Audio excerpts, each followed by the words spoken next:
आपल्याला छान अननस मिळाले आहेत. आपण ते कापून घेऊया. कापताना तुम्हाला काल दाखवलंच आहे. कापून घेऊया आणि त्याचा छानपैकी मुरंबा करूया फोडी करून.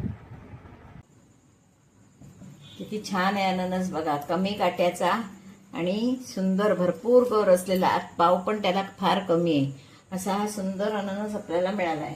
आता आपण तो कापून आधी सोलून कापून घेऊया. खूपच सुंदर अननस आहे, एकदम मस्त. आणि त्याला काटे खूप कमी आहेत.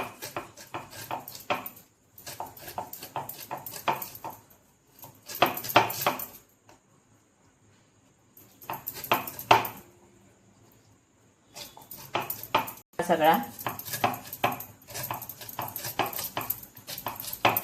आपण हे सगळा सोलून घेतला आहे बघा. तर आपण याच्यात ठेवूया आणि एकेकाचे तुकडे बारीक तुकडे करून घेऊया.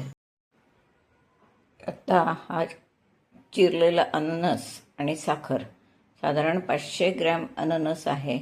आपण त्याच्यापेक्षा थोडी जास्त अशी साखर घेतली आहे आणि हे आता मी दोन्ही एकत्र करून ठेवणार आहे. साखर त्याच्यात पूर्णपणे विरघळली की नंतर आपण गॅसवर ठेवून त्याचा मुरांबा करणार आहोत.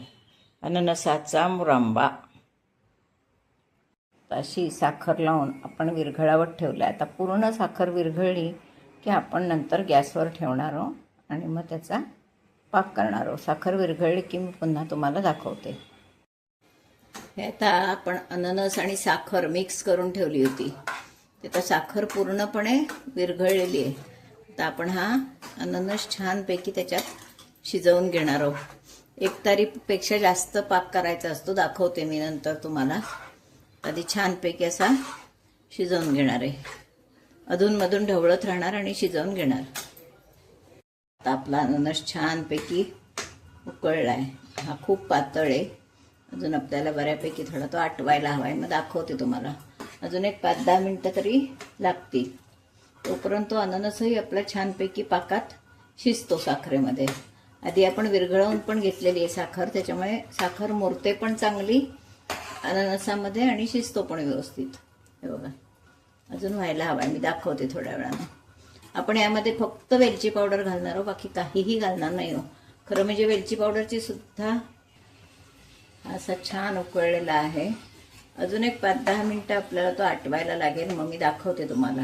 आपण डिशमध्ये काढून बघायचं. असा अति वाहता पण नाही आणि असा बरोबर तिथल्या तिथे राहिला पाहिजे असा पाक होईपर्यंत आपण हा आटवून घेणार आहोत. 1 तारी 2 तारीच्याही पुढे 1 तारीच्या पुढे जायला लागतो पाक. दाखवते मी तुम्हाला नंतर. हा आता जवळजवळ 1 तारी पाक होत आलाय, पण आपल्याला तो थोडा पुढे घालवायचा आहे. अजून वेळ लागेल, 1-5 मिनटं तरी लागतील. असा हा आपला सुंदरपैकी अननसाचा जाम मुरांबा खाण्यासाठी तयार आहे.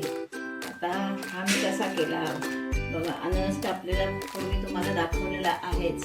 हा कापून घेऊन तो परत कसा साखर लावून ठेवलं, काय काय कृती केली, हा माझा व्हिडिओ तुम्ही पहिल्यापासून शेवटपर्यंत बघा. आणि माझा व्हिडिओ जर तुम्हाला आवडला तर लाईक करा, शेअर करा, सबस्क्राईब करा, बेल आयकॉन बटन दाबायला विसरू नका. धन्यवाद.